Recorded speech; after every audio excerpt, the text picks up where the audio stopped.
Crystal Ball College Football. I'm your host, Grayson Grunhafer, and we're talking about the loser of the Chick-fil-A Peach Bowl, which was the Ohio State Buckeyes. Great game against Georgia. They came up short, 42-41. Epic game. Both games over the weekend were just phenomenal, but this game just really stole the show. Man, tough way to lose. Tough way to lose if you're an Ohio State fan. I feel like if you're an Ohio State fan, you really felt like you had this game in control. I think you felt like you were going to pull this off against the team that everyone felt like, and still feels like is going to win the national championship. But when they were up 38-24, you just felt like this was going to be their time. This was going to be their opportunity. Even they were up 35-24 when that Marvin Harrison hit happened in the back of the end zone. If he's able to hold on to that, this game probably is over. To be honest, I know the final score says that Georgia would have tied it, but I don't know if that's the case. Also, I don't know if Marvin Harrison doesn't get hurt if Georgia's able to win this game, but tough. Really, really tough. I think that they played the best game of their season. When I watched this game, I just saw things that I hadn't seen from Ohio State really all year against the best teams. And the game that I always, continue to go back to is that Michigan game for good reason. And they really did not play well in that game. Defensively, they gave up too many explosive plays. But offensively, they were just not in sync in that game, and they were totally in sync in this game. Defensively, they still gave up explosive plays, but I felt like they played good enough for them to win this game, especially in the third quarter where they gave up 0 points. You felt like, wow, okay, that defense really stepped up to start the second half. And then, of course, in the fourth quarter, things went a little sideways defensively. But, just a great game plan. Ryan Day really, really, really, I think, dove deep into what the weaknesses were in Georgia's secondary and exploited them. And C.J. Stroud and him, I think, were on the exact same page. I think Ryan Day was great in this one for the most part. There were a couple things that I think you could maybe argue about. The fact that they couldn't get a closer field goal at the end there is kind of tough. You would have liked to have seen them get at least 10 more yards, make it a 40-yarder, but that didn't quite work out at the end there. But in general, they were prepared. They were ready to go. They were physical enough up front on the offensive line. They blocked well enough. And C.J. Stroud played the best game I've seen him play really ever. And I know you can go back and say, hey, that Purdue game last year where he, put up a ton of yards and a ton of touchdowns. But I'm talking about against the best teams, what he did against this Georgia defense, which I consider an elite defense. Not as good as last year, but still very elite. He was awesome. 348 yards, 4 touchdowns, a 93.9 QBR. He also ran for 34 yards, showed off the wheels with that 27-yard run, which no one has really seen from him, that mobility. But, when I watched him, this was that game where I sat back and said, man, he might be the number 1 overall pick. And I know that a lot of people love Bryce Young. I get it. Some people are intrigued with Will Levis. I don't get that one. I'm not high on Will Levis. But CJ, the things that he did translates to the NFL. The ability to roll out of the pocket or run away from a blitz and still keep his eyes downfield and just throw these absolute dimes. Phenomenal stuff. Just high level things. He was pretty accurate as well. And that is also, I think the thing that also people are forgetting is, they didn't have Travion Henderson. They didn't have Mayan Williams. They didn't have Cade Stover. He got hurt. Imagine if they had Jackson Smith and Jigba, and then Marvin Harrison gets hurt. I know Ohio State is a 5-star factory offensively. I understand that. They have tons of 5 stars depth-wise, but there's a difference between having talent on the roster and then having proven NFL quality talent.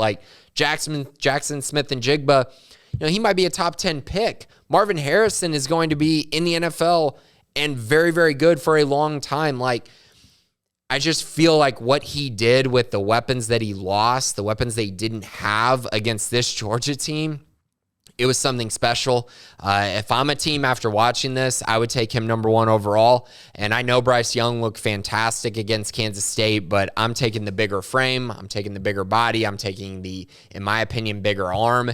And after what I just saw, he didn't have to prove much to me. because when you put this type of performance on tape, very, very impressive stuff from him. So great job, Ryan Day. Great job, CJ Stroud. They were tremendous. Like I said, Marvin Harrison Jr. was pretty much unstoppable until he got hurt. He was great. He finished with 5 catches for 106 yards, 2 touchdowns. Could have been an even bigger day for him. Very impressed. And once again, they took advantage of that Georgia secondary. And once he was out of the game, they were really able to say, okay, we're going to take away the run and we're going to feel really good about just playing man everywhere and not have to worry about potentially doubling Marvin Harrison or making sure there's a safety over the top of him. We can kind of play a little more straight up. And I think that impacted Ohio State quite a bit. Now, I know they still got yards. They still moved the ball okay in the fourth quarter, but it wasn't to the level that it had been throughout the entire game. So, yeah, I mean, and I think when you look at what Ohio State did, you can pretty much sit there and say there's 1 or 2 plays that if they go a different way, Ohio State wins this game. And I think that's the other thing that's really, really tough as you look at this game. And if you're an Ohio State fan, it's one of those things where you just say, man, if this would have happened, could have won the game. If this would have happened, could have won the game. And it just didn't happen. And frankly, I do think that this comes down to a few things. I still don't think Ohio State is where they want to be defensively. And even though Jim Knowles is tremendous, I think he's a great defense coordinator, very high level guy. I very respected what he did at Oklahoma State last year. Tremendous. What he did at Ohio State this year was very, very good for the most part. But there were a couple times this year where they still were a little bit leaky. And it happened in the fourth quarter in this game. And that ended up costing them 18 points in the fourth quarter after only allowing 24 points through the first 3 quarters of the game. It never felt like they were the reason that they lost this game. But I would say once you got to the fourth quarter, it felt like every time Georgia got the football, they were going to score. So kind of an issue there. I do think that, as far as Ohio State goes, they looked more physical than they have in past years. They, especially under Ryan Day, they look like a team that has finally figured out how to be extremely physical while also continuing to have this finesse offensively, continuing to spread the ball to their dynamic playmakers. But I think Jim Knowles has taken this unit to another level, and that's going to be great going forward. Great going forward. And so, sadly, they couldn't get it done when it mattered in the fourth quarter, but in general, I did feel like they played pretty well. So at the end of the day, I do think this was a successful year. I think Ryan Day proved a lot. Now, you lose to Michigan too often, you're going to get fired at Ohio State. So he needs to correct that. Not winning a Big Ten championship, that's a disappointment. And then, of course, coming up short in the CFP, when you add that all together, it seems like a disappointment.